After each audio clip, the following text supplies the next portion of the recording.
బడ్జెట్ను సభలో బుధవారం ప్రవేశపెడతామన్నారు చీఫ్ విప్ కాల్వ శ్రీనివాసులు. భూమా మృతి పట్ల తీవ్ర సంతాపం ప్రకటించారు. భూమా లేకపోవటం టీడీపీకి, కర్నూలు జిల్లాకు తీరని లోటని అన్నారు. పదవి ఉన్నా లేకపోయినా రాజకీయాల్లో తనకంటూ ఓ ప్రత్యేకతను భూమా నాగిరెడ్డి సంపాదించుకున్నారంటూ అన్న కాల్వ శ్రీనివాసులతో మా ప్రతినిధి PMR face to face. Senior రాజకీయవేత్త అలాగే ఎమ్మెల్యే భూమా నాగిరెడ్డి ఇవాళ అకాల మరణం చెందారు. సో ఈ నేపథ్యంలో మనతో మాట్లాడేందుకు చీఫ్ విప్ కాల్వ శ్రీనివాసులు ఉన్నారు. ఆయన అడిగి ఆయనతో ఎటువంటి అనుబంధం ఉంది, కాల్వ శ్రీనివాసులకు ఎటువంటి అనుబంధం ఉంది, అలాగే మృతి చెందిన నేపథ్యంలో సభా సమావేశాల మీద ఎటువంటి నిర్ణయం తీసుకున్నారనే దాని మీద మనతో మాట్లాడేందుకు కాల్వ శ్రీనివాసులు ఉన్నారు. ఆయన అడిగి మరిన్ని వివరాలు తీసుకున్నాం. సార్ చెప్పండి, భూమాతో మీకు ఎటువంటి అనుబంధం ఉంది? ఆయన కూడా సుదీర్ఘకాలంగా తెలుగుదేశం పార్టీతో అనుబంధం ఉన్న పరిస్థితుల్లో మీకు ఎటువంటి అనుబంధం? భూమా నాగిరెడ్డి గారు నేను పార్లమెంట్ సభ్యులుగా పనిచేయడం జరిగింది. 1999 నుంచి 2004 వరకు కలిసి పనిచేశాం. చాలా నిబద్ధత ఉన్న నాయకుడు. అంటే సామాన్యుల సమస్య పట్ల కానీ, ముఖ్యంగా కర్నూలు జిల్లా సమస్యల పట్ల కానీ నిబద్ధతతో వ్యవహరించేవారు. ముఖ్యమంత్రి దగ్గర ఆయనకు చాలా సాన్నిహిత్యం ఉండడం వల్ల మరి అనేక కార్యక్రమాలు కూడా కర్నూలు జిల్లాకు మంజూరు చేయించుకోవడం జరిగింది.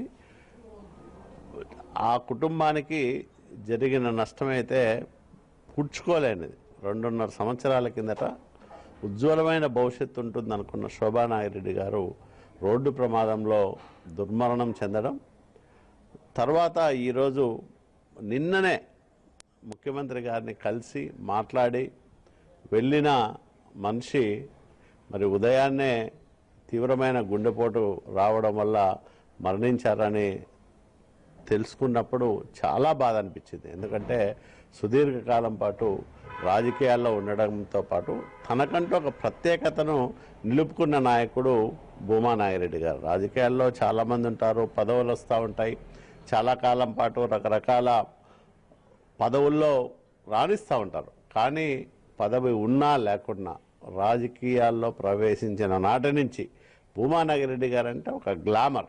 రాజకీయాల్లో ఆయనకు ప్రత్యేకమైన స్థానం ఉండేది.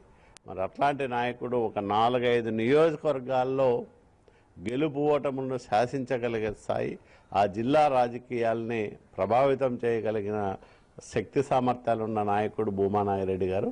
అట్లాంటి నాయకుడు లేకపోవడం అనేది తెలుగుదేశం పార్టీకి, కర్నూలు జిల్లా రాజకీయాలకు పూడ్చుకోలేని లోటు.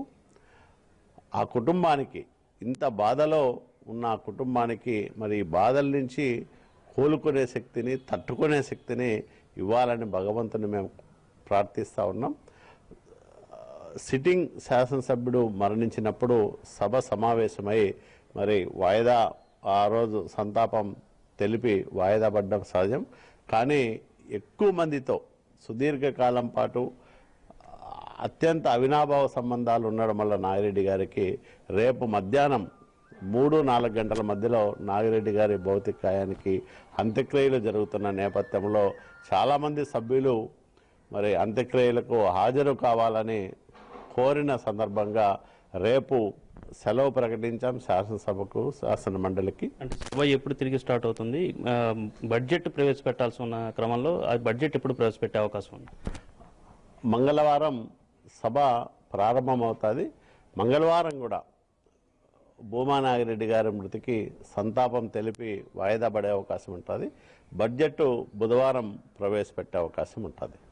Thank you. సో మొత్తం మీద చీఫ్ విప్ కాల్వ శ్రీనివాసులు చెప్తున్న దాని ప్రకారం అయితే అంటే అంత్యక్రియలు, రేపు అంత్యక్రియలు జరిగే సమయానికి అందరూ హాజరు కావాలని, మెజారిటీ ఎమ్మెల్యేలందరూ కూడా హాజరు కావాలని కోరుకున్న నేపథ్యంలో రేపు సభను పెట్టకుండా సెలవు ప్రకటించి బులెటిన్ విడుదల చేయడం ద్వారా సభకు సెలవు ప్రకటించామని చెప్తున్నారు. ఎల్లుండి సభలో భూమా నాగిరెడ్డికి సంబంధించిన సంతాప తీర్మానాన్ని ప్రవేశపెట్టి సభను వాయిదా వేస్తారు. ఆ తర్వాత బుధవారం నాడు 3 వంతుల బీఎస్సీ సమావేశంలో నిర్ణయించిన మేరకు బుధవారం నాడు అసెంబ్లీలో బడ్జెట్ ప్రవేశపెట్టే అవకాశాలు ఉన్నట్లుగా కాల్వ శ్రీనివాసులు చెప్తున్నారు. కెమెరామ్యాన్ రెడ్డితో చంద్రశేఖర్, ఎన్టీవీ, అమరావతి.